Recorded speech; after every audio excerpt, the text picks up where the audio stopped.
এমনই এক পূর্ণিমা রাতে রাজ্য শাসনের লোভ ত্যাগ করে ঘর ছেড়েছিলেন রাজকুমার সিদ্ধার্থ। আরাম-আয়েশের জৌলুসপূর্ণ জীবন ছেড়ে বেছে নিয়েছিলেন জঙ্গলবাস। দীর্ঘ সাধনায় মগ্ন করেছিলেন নিজেকে। হানাহানি ভোগবিলাসের উপর বীতশ্রদ্ধ রাজকুমার নিজেকে পরিশুদ্ধ করে প্রবর্তক হয়েছিলেন বৌদ্ধ ধর্মের। আজ সেই বৌদ্ধ পূর্ণিমা। ৫৬৩ খ্রিস্টপূর্বাব্দে হিমালয় পাদদেশের কপিলাবস্তু নামে এক সুন্দর শান্তিপূর্ণ রাজ্যের রাজা শুদ্ধোদন ও রানী মহামায়া দেবীর ঘর আলোকিত করে জন্ম নিয়েছিলেন রাজকুমার সিদ্ধার্থ, যাকে সবাই গৌতম বুদ্ধ নামেই চেনে। প্রায় ২৫০০ বছর আগে পূর্ণিমার এই দিনেই গৌতম বুদ্ধের জন্ম, বুদ্ধত্ব লাভ ও মহাপরিনির্বাণ ঘটেছিল। তাই বৌদ্ধ ধর্মাবলম্বীদের কাছে এই দিনটি স্মৃতিবিজড়িত শুভ বুদ্ধ পূর্ণিমা নামেই পরিচিত। গৌতম বুদ্ধ ২৯ বছর বয়সে গৃহত্যাগ করেন।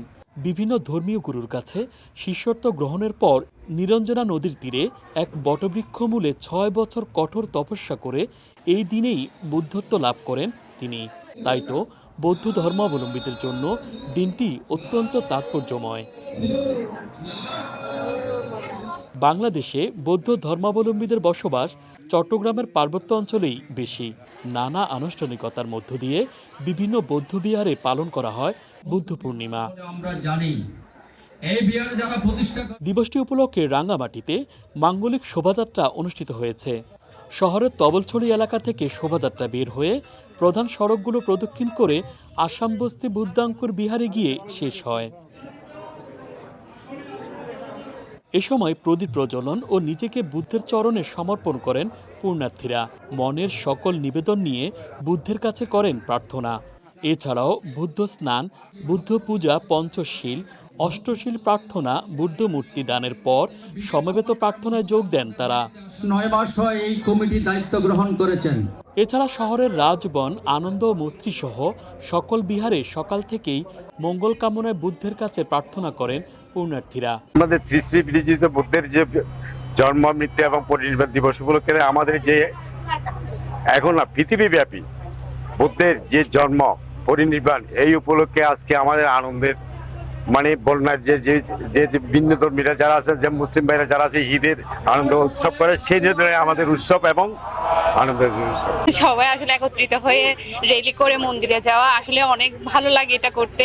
এই দিন আমার প্রত্যাশা থাকবে অবশ্যই সবার থেকে হিংসা, দুঃখ সবকিছু যাতে দূর হয়ে আবার সবাই আনন্দে থাকুক, সুখে থাকুক, সুস্থ থাকুক, শান্তিতে যাতে দেশ গঠিত হয়। প্রার্থনা করি, ধ্যান করি, বুদ্ধকে পূজা দিই, তারপর পঞ্চশীল পালন করি, অষ্টশীল পালন করি। এদিকে পার্বত্য জেলা বান্দরবানেও শুভ বুদ্ধ পূর্ণিমা উপলক্ষে নানা আয়োজনে দিনটিকে স্মরণ করেন বৌদ্ধ ধর্মাবলম্বীরা। ব্যাপক উৎসাহ, উদ্দীপনা ও ধর্মীয় ভাবগাম্ভীর্যের মাধ্যমে দিনটি পালন করেন তারা। বান্দরবানের রাজবাড়ি প্রাঙ্গণ থেকে মঙ্গল শোভাযাত্রা বের হয়ে শহরের প্রধান সড়কগুলো প্রদক্ষিণ করে রাজগুরু বৌদ্ধ বিহার প্রাঙ্গণে গিয়ে বোধিবৃক্ষ তলে সমবেত হয় পূজারীরা। সেখানে পঞ্চশীল ও অষ্টশীল গ্রহণের পর চন্দনের জল ঢেলে ও ফুল নিয়ে বোধিবৃক্ষমূলের পূজা করেন নরনারী, দায়ক দায়িকা এবং উপাসক উপাসিকারা। এতে ধর্মদেশনা প্রদান করেন বান্দরবানের উজানিপাড়ার রাজগুরু মহাবৌদ্ধ বিহার ও রাজগুরু বৌদ্ধবিহারের ভিক্ষুরা। এ সময় বিহারে পঞ্চশীল গ্রহণ ও হাজার প্রদীপ প্রজ্বলনের মধ্য দিয়ে দেশ ও জাতির মঙ্গল কামনায় বিশেষ প্রার্থনা করা হয়। বুদ্ধ ধর্মাবলম্বীদের একটা ধর্মীয় দিন বুদ্ধ পূর্ণিমা। সকাল থেকে আমরা স্নান করছি, ছয় রান্না করছি, আমরা চন্দন জল নিয়ে আমরা